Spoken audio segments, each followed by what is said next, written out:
पूज्य जब्बर सिंह जी महाराज, पूज्य जगमल राम महाराज तथा पूज्य मफतराम महाराज तथा अहिया गामना पुजारी महाराज श्री तथा हमारे पूज्य भिखाराम महाराज, पूज्य योगेशराम महाराज, पूज्य गुलाबदास महाराज तथा અહીં શામરામ महाराज पालनपुर थी तमाम पधारेल भक्तजनों, संत महापुरुषों ने जय गुरु महाराज।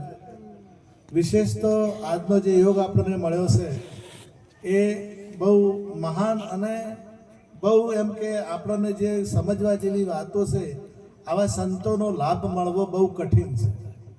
આ સંતો જેમ તેમ મળતા નથી, પરંતુ આપણને મળ્યા છે તો આપણે એટલા ભાગ્યશાળી છીએ કે સંતોનો સંગ આપણને મળ્યો છે। હવે સંગ કરવો ના કરવો એ આપણા હાથની વાત, ખાલી જોવાથી મેળ આવતો નથી। ખાલી અમને કે જોઈને દર્શન કરી કે હું પાવન થઈ ગયો એમ મેળ નહીં આવે। સંત મહાપુરુષો જે કહેતા હોય એ મહાપુરુષોની વાત આપણા જીવનમાં ઉતરશે તો બેડો પાર થશે। મહાભારતની અંદર મહાભારતનું યુદ્ધ થયું ત્યારે એક બાજુ 11 અક્ષરની સેના હતી, એક બાજુ 7 અક્ષરની સેના હતી અને વચ્ચોવચ્ચ એ ઉપદેશ કર્યો છે। પેલી બાજુ સંજયે સાંભળ્યો છે, ધૃતરાષ્ટ્રે સાંભળ્યો છે, આ બધાને સાંભળ્યો છે, તો જ્ઞાન માત્ર અર્જુનને જ થયું છે, બીજા કોઈને જ્ઞાન થયું। પેલા 7 અક્ષણી વાળા હતા, 11 અક્ષણી વાળા હતા, તો એમને કોઈને જ્ઞાન થયું નથી। પણ જેણે શરણું સ્વીકાર્યું, સર્વ ધર્મ પરિત્યાજ્ય મામેકમ શરણમ અહમ ત્વા સર્વે પાપેભ્યો મોક્ષામિ શુચ। અર્જુન, બધા ધર્મો છોડીને મારા શરણે આવ, હું તને તમામ પાપોમાંથી મુક્ત કરીશ। એ જેણે શરણું સ્વીકાર્યું અને શરણું સ્વીકાર્યા પછી અર્જુનજીને કોઈ પ્રશ્ન ઊભો થયો નથી। જેટલી વાર શરણું નહોતું સ્વીકાર્યું એટલી વાર પ્રશ્નો હતા, પરંતુ જ્યારે શરણું સ્વીકાર્યા પછી કોઈ પ્રશ્ન થયો નથી। એમ જે શરણું સ્વીકારે એને પરમાત્મા કહ્યો છે એ પ્રશ્ન રહેતો નથી। પરમાત્મા કેવા છે એ પ્રશ્ન રહેતો નથી। હું કોણ છું એ પણ પ્રશ્ન રહેતો નથી। હું ક્યાંથી આવ્યો છું એ પણ પ્રશ્ન રહેતો નથી। હું ક્યાં જવાનો છું એ પણ પ્રશ્ન રહેતો નથી। એ તમામે તમામ પ્રશ્નોનું સોલ્યુશન થઈ જાય, પરંતુ આપણે માર્ગ અપનાવવો પડે। એક ગાડી જતી હતી, ગાડીમાં સંત બેઠા હતા, બીજા પણ 4-5 માણસો બેઠા હતા અને વચ્ચે ખિસકોલી આવીને પીલાઈ અને મરી ગઈ। એટલે સંત મહાપુરુષોએ પૂછ્યું ડ્રાઈવરને કે આ ખિસકોલી કઈ રીતના મરી? એટલે એને કીધું કે ટાયર ને ચેન મરી ગઈ। બીજે ફરી વાર પૂછ્યું મહાપુરુષોએ કે આ ખિસકોલી કઈ રીતના મરી ગઈ? એટલે ફરી કીધું કે બાપુ ટાયર ને ચેન મરી ગઈ। ફરી સંત મહાપુરુષો ત્રીજી વખત પૂછ્યું કે આ ખિસકોલી કઈ રીતના મરી? એટલે પેલાને પાસે પ્રશ્ન થયો કે બાપુ 3 વખત પૂછપૂછ કરે એકનો એક પ્રશ્ન, તો આમાં કંઈક હશે, આમાં કંઈક સમજવા જેવી વાત હશે। એટલે એમણે કીધું કે બાપુ અમને કઈ સમજાણું નથી, તમે જ કહો।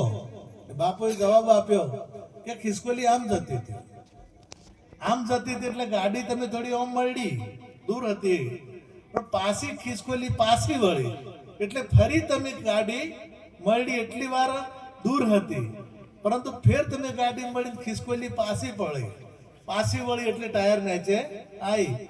ખિસકોલી પોતાની દિશા નક્કી કરી શકી નહીં કે મારે કઈ દિશામાં જવું।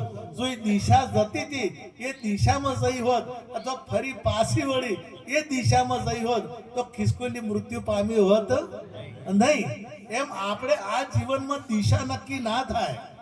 દિશા ન થાય, 2 માર્ગો છે, એક શ્રેય માર્ગ છે અને એક પ્રેય માર્ગ છે। શ્રેય માર્ગ એ સદગતિનો માર્ગ છે અને પ્રેય માર્ગ એ અધોગતિનો માર્ગ છે। એક પ્રેય માર્ગને વ્યવહારનો માર્ગ પણ કહેવાય છે અને એક અધોગતિનો માર્ગ પણ કહેવાય છે। તો સદગતિનો માર્ગ જે છે એ સંત મહાપુરુષો જે સમજાવે એ માર્ગે ચાલવું એનું નામ સદગતિનો માર્ગ છે। પરંતુ આપણે એમની વાત માનીએ જ ન તો કોઈ દાડો બેડો પાર થાય નહીં, કોઈ દાડો આપણા પ્રશ્નોનું સોલ્યુશન આવે નહીં, આત્માનો પરમાત્માનો સાક્ષાત્કાર થાય નહીં।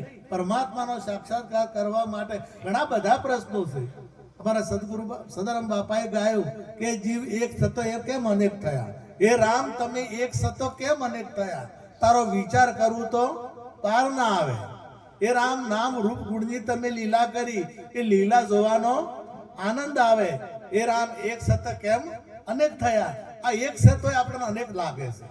જેને સમજણ નથી, જેને જ્ઞાન નથી, એને તો દેવોય 33 કરોડ છે, એને તો ભગવાને કેટલાય છે, પરંતુ પરમાત્મા એક છે એવું પ્રત્યક્ષ ક્યારે અનુભવ થાય કે જ્યારે સદગુરુની વાત માની અને એમનું શરણું સ્વીકાર્યા સિવાય. બહુ કિંમતી વાત છે આ જેવી તેવી વાત નથી. એક બાજુ આખા વિશ્વનું રાજ મૂકી દો ને તો એના તોલે આ વાત, એના તોલે આ વાત આવતી નથી. એટલું કિંમતી આ વાત છે. અરિષ્ટનેમી નામનો રાજા, એ રાજાએ તપ કર્યું.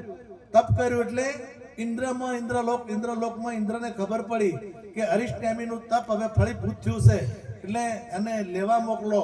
દેવો ગાંધર્વોને કિન્નરોને લઈ અને વિમાન લઈ લેવા મોકલ્યા કે જો અરિષ્ટનેમીને સ્વર્ગમાં લઈ આવો.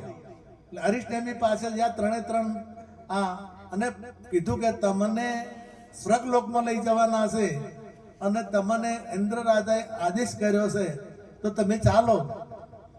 એમણે કીધું કે સ્વર્ગલોકમાં હારું શું છે? હારું એટલે કે ભૌતિક સમૃદ્ધિનો પાર નથી. સારી સારી નૃત્યાંગનાઓ છે, સારા કપડાં પહેરવા મળશે, સારું ખાવા મળશે. અત્યારે સારું ખાવા મળે પણ ડોક્ટરો ના પાડે કે તમને ડાયાબિટીસ છે, લાડવા ટનાટન હતા તો ખવડાતા નથી. અને ઘણી વખત અમે એવું હોય કે આપણે ઊંઘવું હોય તો ઊંઘ નહીં આવતી. આપણે ઘણી બધી એવી બાબતો છે કે આપણી ઈચ્છા થતું નથી. આપણી શુભ ઈચ્છા હોય તો 100% પરમાત્માની મહારાજ સરસ વાત કરી હતી કે આપણી શુભ ઈચ્છા હોય અને પછી શુભ વિચાર આવે.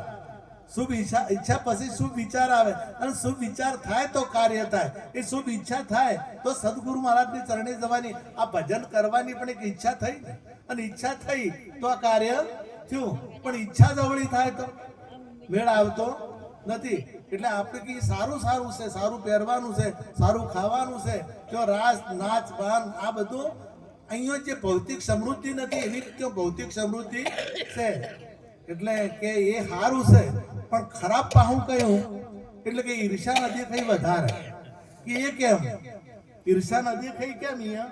એટલે એમણે જવાબ આપ્યો કે ઇન્દ્રને એક તકલીફ છે. એ એમની ગાદી ના જતી રહે એટલે કોઈ તપ કરે ને, તપ કરે જો કદાચ ઇન્દ્રની ગાદીનો અધિકારી બને તો ઇન્દ્રને ગાદી છોડવી પડે અને એને તપ ફળિત થાય તો ઇન્દ્રને ગાદી છોડવી પડે. એટલે કે મેનકાન મોકલે કે રંભાન મોકલે અને આ તપ ભંગ કરાવે. એટલે ઈર્ષા નદી કઈ ત્યાં વધારે છે. તો અરિષ્ટનેમીએ કીધું કે તારે એ છોડવા તો હું તપ કરું છું. આ છોડવા માટે, એમાંથી નીકળવા માટે તો હું તપ કરું છું. અને જો સ્વર્ગમાં એ હોય મારે નહીં જોવતું, મારે સ્વર્ગ જોવતું નથી. જો અહીંયા આવું હોય તો મારે કદી સ્વર્ગમાં આવવું નથી. સ્વર્ગની અપેક્ષા છોડી દીધી. અને સ્વર્ગની જ્યારે અપેક્ષા છોડી દીધી એટલે વશિષ્ઠ ઋષિને ઇન્દ્ર રાજાએ ભલામણ કરી કે હવે અરિષ્ટનેમી રાજા ઉપદેશ લેવાના લાયક થઈ ગયા છે. હવે આત્મજ્ઞાનના એ અધિકારી છે અને એમને તમે આત્મજ્ઞાનનો ઉપદેશ કરજો. કારણ કે હવે લાયકાત એમનામાં આવી છે. સ્વર્ગની પણ અપેક્ષા જેને છોડી દીધી છે. આ એટલું કિંમતી ધન છે, આત્મજ્ઞાન છે એટલું કિંમતી ધન છે. એટલે એ ધન સંતો પાસે છે, એ બીજા કોઈની પાસે છે નહીં. એટલે સંત એ મહાપુરુષો જે આપણા અત્યારે વર્તમાનમાં મહારાજશ્રીએ પણ એ વાત કરી હતી કે વર્તમાનના સંતો એ જ આ તમને સાક્ષાત્કાર કરી શકશે. રણુ જે ગમે તેમ હેડશો તો રોમાપીર પૂર્વે થઈ ગયા એ સાક્ષાત્કાર કરી શકશે. દ્વારકા હેડશો તો દ્વારકા પરમાત્મા પૂર્વે થઈ ગયા એ સાક્ષાત્કાર કરી શકશે નહીં. પણ વર્તમાનનો સંત છે એ જ સાક્ષાત્કાર કરી શકશે, આત્માની ઓળખાણ કરી શકશે. આટલું કહી મારી વાણીને વિરામ આપું છું.